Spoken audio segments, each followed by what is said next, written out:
A very good morning to all of you. 30th of अप्रैल 2024 आज 2:20 पे हुई थी मेरी सुबह।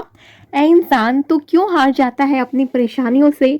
टूट कर क्यों बिखर जाता है तू अपनी नादानियों से? तो सुन, हर रोज ढलता है दिन और हर रोज सुबह होती है। आप में से किसी ने मुझे पूछा था कमेंट सेक्शन में कि मेरी सिचुएशन ये है कि मैं किसी तरीके से अपने घर के काम करके अपनी पढ़ाई के लिए समय भी निकाल लेती हूँ, लेकिन फिर सबकी एक्सपेक्टेशन रहती है कि मैं फ्री टाइम में उनके साथ, घर वालों के साथ भी बैठूं। जो आपकी अभी सिचुएशन है, सेम मेरी सिचुएशन 2015 में थी। 14 में शादी हुई, 15 में जब अपनी पढ़ाई के लिए दोबारा से रुख मोड़ा मैंने, तो वहाँ पे फिर घर के काम सारे करके उसके बाद जब पढ़ाई के लिए समय मिलता था तो मैं अपने रूम में जाके अलग से पढ़ाई के लिए बैठ जाती थी। लेकिन उस टाइम पे सब गेस्ट रूम में होते थे, तो हस्बैंड फिर आते थे और पूछते थे मुझसे कि can't you sit with us for some time. तो मेरा एक ही रिप्लाई रहता था कि हाउ कैन आई सिट, मेरे पास टाइम नहीं है, वक्त नहीं है, मैं कैसे अभी गेस्ट रूम में जाके सबके साथ टाइम स्पेंड करूं, क्योंकि बाकी के टाइम तो काम चलता था।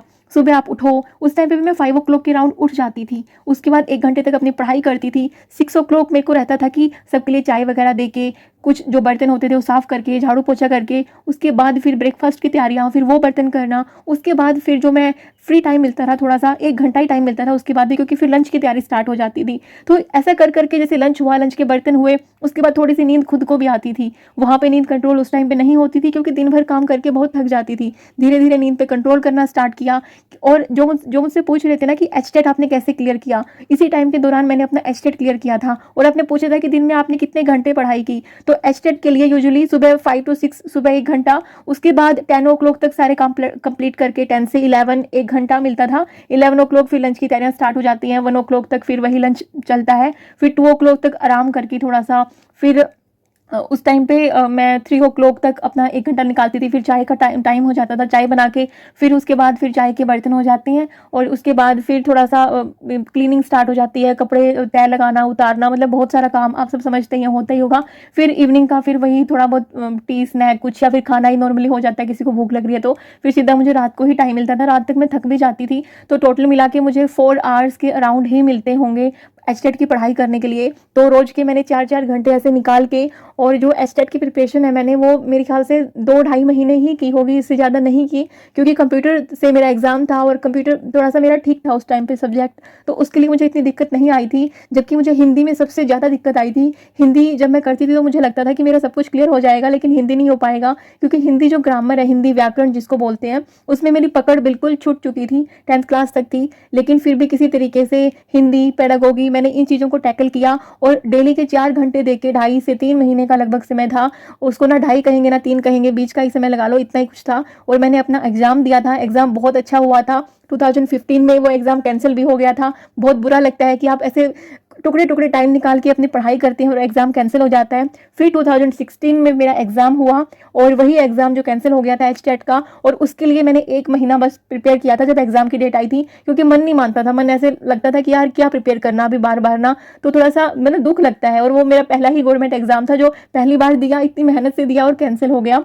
तो फिर उसके बाद जब दोबारा 16 में एग्जाम दिया, 1 महीना पढ़ के दिया, और टाइम वही 4 घंटे के आसपास मिलता था, लेकिन फिर वो एग्जाम भी मेरा मतलब अच्छे से हो गया था और क्लियर भी हो गया था। तो इस तरीके की सिचुएशन थी। जो आप बोलते हो ना कि आज हमारी सिचुएशन ऐसी है, ये काम है, वो काम है, सास के ताने हैं, ये सब चीज़ें हैं, तो यार वो हर किसी की लाइफ में होती हैं। तो मतलब ना इन चीज़ों को टैकल करना पड़ता है। तो कहीं ना कहीं मतलब जब आप किसी का सही समय देखते हो ना, तो आपको लगता है कि यार ये यही इसका समय होगा, लेकिन समय बहुत चेंज हो जाता है आपकी कड़ी मेहनत से। तो आप कड़ी मेहनत अपनी करते रहिए। आपको दिन भर में कितना भी टाइम मिलता है ना, 2 घंटे मिलते हैं, 1 घंटा मिलता है, आप बस अपनी मेहनत पे विश्वास रखिए। आपको टाइम कितना ही मिलता हो, उस टाइम को बर्बाद मत करने दो। आज जिस सिचुएशन में हो, जितना टाइम आपको मिलता है उसको खराब मत करो, क्योंकि आपने ऐसे कर करके पता नहीं कितना टाइम अपना खराब कर दिया होगा। और फिर किसी ने बोला है कि यार मैं कैसे पढ़ाई करूं, मेरे को भैंसों का काम भी है, घर का काम भी है। तो यार मैं एक चीज़ बताऊं आपको, मेरे लिए ना जो घर का काम था शादी के बाद, मेरे लिए वही सबसे ज़्यादा बर्डन था। क्योंकि जो मेरी स्टार्टिंग की स्कूलिंग हुई थी, किसी ने मुझसे पूछा भी था कि आपका मतलब कैसे, आपकी पढ़ाई का मतलब कैसा रहा था, बैकग्राउंड कैसे, आपके मार्क्स आते थे। तो मैं एक जेन्युइन आपको चीज़ बोलती हूँ, फर्स्ट से लेकर 10th तक मैं हमेशा फर्स्ट या सेकेंड आई थी। और मतलब बहुत प्राउड फील करते थे मेरे पेरेंट्स। मतलब मेरा लर्निंग उस टाइम पे ऐसा था कि जिस स्कूल से मैंने 10th पास आउट किया था उस स्कूल के प्रिंसिपल ने खुद मेरा रिजल्ट घर वालों को बताया था। और मतलब ऐसा नहीं था कि मैंने कुछ हरियाणा में टॉप किया था, वो किया था, लेकिन हाँ अपनी क्लास में बहुत अच्छे मार्क्स थे मेरे। तो मतलब एक खुशी होती है ना कि प्रिंसिपल हर किसी को फ़ोन करके घर वालों को नहीं बताएगा मार्क्स बच्चे के, लेकिन एक दो बच्चे ही थे हम, और हमने इंग्लिश मीडियम 9th क्लास में लिया था, वो भी उस प्रिंसिपल के कहने की वजह से लिया था। और उसी स्कूल में मैंने टीचिंग भी किया है। यानी मेरा जो फर्स्ट से लेकर 10th तक की स्कूलिंग थी वो बहुत अच्छी थी। मैं गांव में रही हूँ, लेकिन पेरेंट्स ने मेरी जो स्कूलिंग है वो शहर से करवाई है, स्टार्टिंग से नर्सरी क्लास से। मैं 2.5 साल की थी जब मेरे पापा मेरे को छोड़ के आते थे, और मुझे ज़्यादा कुछ तो याद नहीं है, थोड़ा सा फर्स्ट क्लास के आसपास की चीज़ें याद हैं कि मतलब जैसे घर वाले बोलते हैं ना तो वो माइंड में मेमोरी बन जाती है कि हाँ तुम ऐसे रोते हुए जाती थी और हम ऐसे छोड़ के आते थे। वो छोटी सी थी तो पापा जब लेने आते थे स्कूल में तो कहते थे कि सीढ़ियों से तुम उतर रही होती थी, इतनी भीड़ होती थी, मैं तेरे को जाते ही ऐसे गोदी ले लेता था। तो वो मतलब मैं ऐसे पली बड़ी हूँ। और उसके बाद फिर डिप्लोमा जब किया उस टाइम पे मैंने ना घर का कोई काम नहीं किया था। मेरे घर वालों ने पेरेंट्स ने मुझसे कोई काम भी नहीं करवाया था। सिर्फ वो बोलते थे बेटा पढ़ाई कर ले और कुछ भी नहीं करना। और सीरियसली मतलब कभी ऐसा हुआ ना कि चाय भी बनानी पड़ गई तो वो भी मैं मम्मी से पूछ पूछ के बनाती थी। जब मम्मी की तबीयत कभी खराब होती थी कि कैसे इसमें क्या डालना है, मुझे नहीं आता था कुछ भी। उसके बाद तो फिर मैं हॉस्टल में चली गई थी। बीटेक मैंने कुरुक्षेत्र यूनिवर्सिटी से किया है, मैं वहाँ पे रही। तो वहाँ पे भी हम क्या बनाना सीखते हैं, मैगी बनाना आता है, और मतलब काम भी इतने नहीं होते थे। जो मेरा सबसे पहला हॉस्टल मुझे मिला था वहाँ पे तो इवन झाड़ू पोछे वाली सब आती थी, क्योंकि वो हॉस्टल था वो फॉरेनर्स के लिए था। और मेरे मामा जो कि आईएएस की पोस्ट पे, आप बोल सकते हैं आईएएस तो नहीं है लेकिन वो मतलब प्रमोट हो के उस लेवल तक पहुंच चुके हैं, तो उनकी काफ़ी चलती थी। तो मेरे को वो वाला हॉस्टल मिला था। और मतलब मैं ऐसे पली बड़ी हूँ यार, मेरी मतलब बहुत अच्छी अपब्रिंगिंग हुई है। और लेकिन ऐसा नहीं था कि शादी के बाद फैमिली अच्छी नहीं थी, लेकिन उनको पसंद नहीं था, मदर इन लोगों को ना हाउस हेल्पर्स वगैरह कुछ नहीं थी। और उस टाइम पे मैंने सोचा भी नहीं था कि मतलब काम करना मेरे लिए इतना मतलब एक टैकल वाला चीज़ बन जाएगा। लेकिन मैंने चीज़ों को वो मैनेज किया कि ठीक है, मतलब घर में नहीं है किसी को पसंद, उन्होंने कभी करवाया नहीं हुआ था। बल्कि मेरे जो फादर इन लॉ हैं वो अच्छे मतलब कैप्टन रिटायर है नेवी से, मतलब एक अच्छी पोस्ट से रिटायर हैं। तो मतलब ऐसा नहीं था कि पैसों की कमी थी, कुछ नहीं था। लेकिन ऐसा होता है ना कि मतलब नहीं किसी को पसंद होता ना, उन्होंने खुद से काम किया है सारा। लेकिन जब धीरे धीरे हस्बैंड की जॉब लगी और फिर धीरे धीरे मैंने हाउस हेल्पर्स मतलब लगाना स्टार्ट किया। लेकिन स्टार्टिंग में मेरे को भी पसंद नहीं आया, क्योंकि तब तक खुद से आदत हो चुकी थी काम करने की। लेकिन जब पढ़ाई की बारी आई, जब बच्चा हुआ, फिर से पढ़ाई करनी चाहिए, तो मतलब चीज़ें टैकल नहीं हो रही थी। तो फिर हाउस हेल्पर्स फिर से लगाना स्टार्ट किया। और फिर अभी तक आप देख ही रहे हो कि पहले एक हाउस हेल्पर्स थी, फिर मैं खुद कमाने लगी, फिर 2-3 हाउस हेल्पर्स, तो इस तरीके से। और अभी तो मतलब चेंज हो जाती है सबकी सोच साथ साथ। जब हमने अपने इन लॉज को बोला कि आप भी मतलब अभी बूढ़े हो गए हो, मतलब बड़े हो, उम्र हो गई है, अभी काम नहीं बनता है, तो आप लोग भी रखो हाउस हेल्पर, तो उन्होंने भी रखा। तो मतलब अभी कोई भी मतलब दिक्कत नहीं आती है। मैं वहाँ पे भी जाती हूँ तो भी मतलब ईजिली चीज़ें हो जाती हैं। बल्कि वहाँ पे चलो खाने वाली नहीं है, क्योंकि वहाँ पे उनको कोई मिल नहीं रही खाने वाली अच्छी, हम तो उनको फिर भी बोलते हैं कि आप लोग खाने वाली भी लगा लो।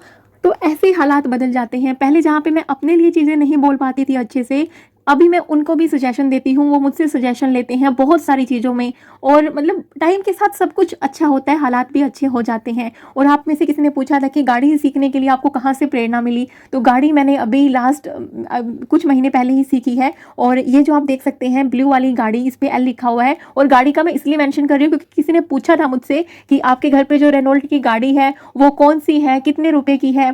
तो मेरे को ज़्यादा आइडिया तो नहीं है, मेरे को थोड़ा बहुत जितना याद है कि जो ये ब्लू वाली गाड़ी है ये रिनॉल्ट की है, और जो रेड वाली गाड़ी है जिसमें हस्बैंड मोस्टली जाते हैं, और ब्लू वाली गाड़ी जिस पे एल लिखा हुआ है, क्योंकि मेरा अभी तक लर्निंग लाइसेंस ही बना है, ये मैं चलाती हूँ मोस्टली। तो जो ब्लू वाली है ये भी रिनॉल्ट की है और रेड वाली भी रिनॉल्ट की है। रेड वाली डस्टर है, ब्लू वाली टाइगर है। ब्लू वाली का कुछ प्राइस है वो 9 लाख के अराउंड है, और रेड वाली का जो प्राइस है वो अराउंड 18 लाख के अराउंड है। तो इस तरह का प्राइस है। किसी ने मुझसे पूछा था, मैंने इसलिए मेंशन किया है, नहीं तो कोई नीड नहीं थी मेंशन करने की।